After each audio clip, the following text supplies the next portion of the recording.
Hello, welcome back to CinemaBurger, where I bring you movie reviews from a different perspective. It's been a while since we did a Liam Neeson action movie, but we're back with The Marksman, which came out in early 2021, where Liam Neeson stars as a rancher who helps a kid who has crossed the border illegally, who's being chased by the drug cartels. So basically, the plot is Liam Neeson is like a rancher. He owes money to a bank. His wife had passed away the previous year because of cancer, so he lives by himself. Now, he, I guess, also works for Border Patrol, kind of. So if he sees people crossing illegally, all he does is notify the Border Patrol. He doesn't do anything else. But so in Mexico, there's a mother and her son fleeing. The mother's brother, I guess, works for the cartel and calls the mother to warn them, like, you and the son get out. So they, of course, cross the border. The mother gets killed in front of Liam Neeson, and the mother asks, like, help the boy, basically, and he's like, I don't know, but he ends up helping them because the people from the cartel have guns, but he, like, protects the kid, and he kills one of the people from the cartel who's someone important. It's like this person's brother or whatever. So until the cartel regroups and tries to come back, Liam Neeson and this kid are like, he drops the kid off at like Border Patrol or something, but then he goes saves the kid because he finds out that he's in danger.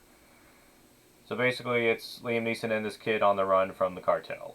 Now, Liam Neeson is like an ex-Navy person. He was in Vietnam, so he has like hand-to-hand combat skills and shooting skills in this movie. He at first the kid is very quiet, whatever, but the kid like starts to talk and warm up to him. So it's nice that he interacts with a kid and like they grow as some sort of bond. The same thing happened in Walk Among the Tombstones with Liam Neeson, which came out in 2014. Now, his character's name is Jim something, I forget they say the last name, but once again, in a very American sounding name. Even though he clearly has his Irish accent, it's hard to do an American accent with his voice.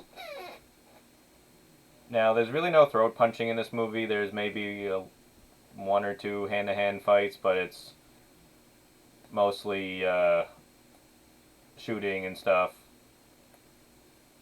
Now, at one point near the end, he gets in a standoff with the cartel person, and they talk about, like, oh, you have a choice, you don't have to, like, do this, and because the cartel person's like, oh, I didn't have a choice, because he was, like, brought into this life when he was a kid, which basically would happen to this kid as well, because this kid's father was killed as well. So Liam Neeson is like, oh, like you and me didn't have a choice because he was in Vietnam, whatever. So he there's like one bullet left in his gun after a fight because the cartel guy's gonna kill the kid. So they kind of have like a moment of like reflection because Liam Neeson kind of just like leaves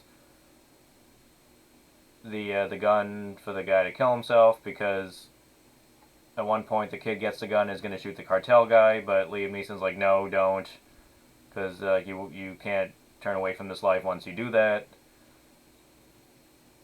So it's kind of like the cartel guy is like, oh, I can finally end this life that I was in. So you kind of get that character development for someone I didn't expect the movie to give character development to, which is the bad guy.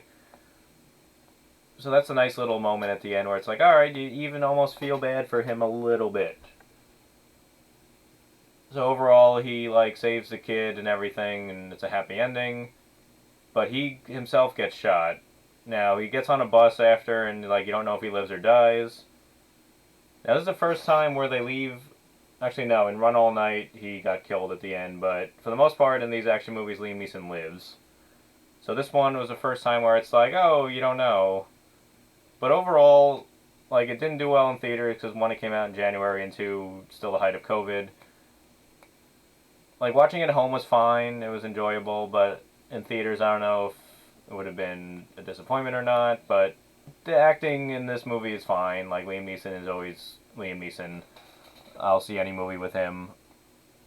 I'd probably give this like a 2.5 to 3 out of 5 burgers. Because, like, he interacts with this kid, he has to form a bond with somebody. That's always a nice feature.